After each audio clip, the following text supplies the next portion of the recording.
Bismillahirrahmanirrahim. Assalamu alaikum dear students.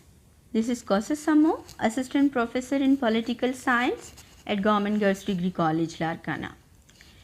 Today we are going to learn about conditions of South Asia before the advent of Islam. From chapter number 1, the establishment of Pakistan, from your syllabus book.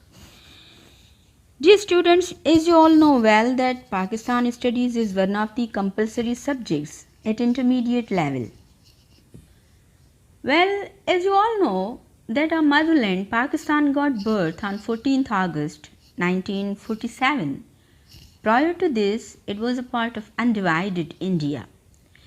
It is very necessary to take into account briefly the intellectual, social and religious revolution brought about by Islam in this region for the proper understanding of the objectives of the establishment of Pakistan. It won't be wrong if we say that these conditions actually provided real background and paved the way for the Pakistan movement. Dear students, you might be knowing that the first Muslims to make contact with the subcontinent were Arab traders and sailors who spread the message of Islam in the South Asian society. Although the local people were highly impressed by the teachings of Islam, but it regularly occurred after the invasion of Sindh by Muhammad bin Qasim, defeating Raja Dahir, the ruler of Sindh, in 712 AD.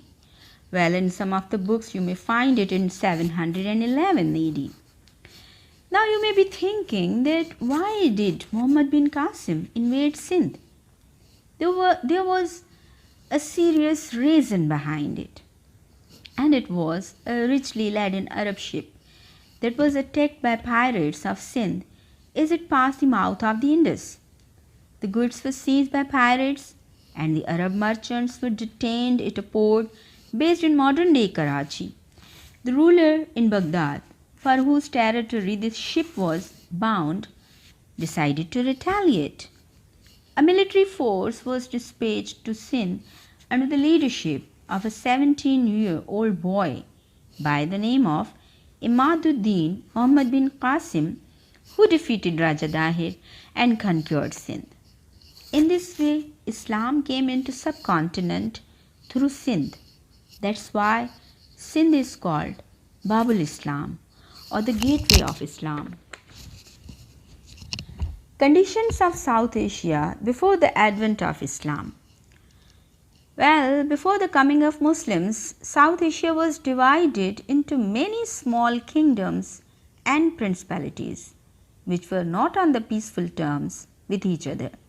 Resultantly, the whole area suffered from political chaos and instability, adversely affecting the progress of society.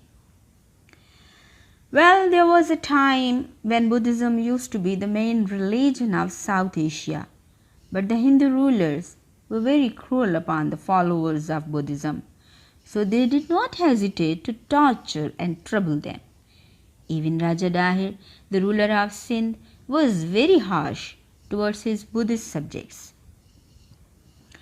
The Hindu society was based on social injustice and inequality that imposed very hard restrictions upon lower castes. The four main castes were the Brahmins, or the priests, who formed religious class and were very influential. They were regarded as pious men. Number second was the Kshatriyas, or the class of warriors, commanders and kings, who were responsible for the security and defense of people and state.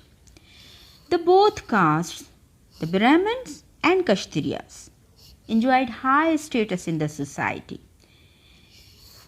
Well, the third caste was the Vaishya, or the artists, artisans and traders. And the fourth and the last one was the Shudra. That was the lowest and the meanest of all the other castes. The Vaishyas and the Shudras were leading a miserable life having no basic rights. Besides this, there were no intermarriages among the different castes, and the law did not recognize the equality and rights of last two castes of the society. Apart from this, the castes were hereditary. Once born a Shudra, always a Shudra. The Hindu society was narrow-minded and intolerant. Women in the society were given lowest position.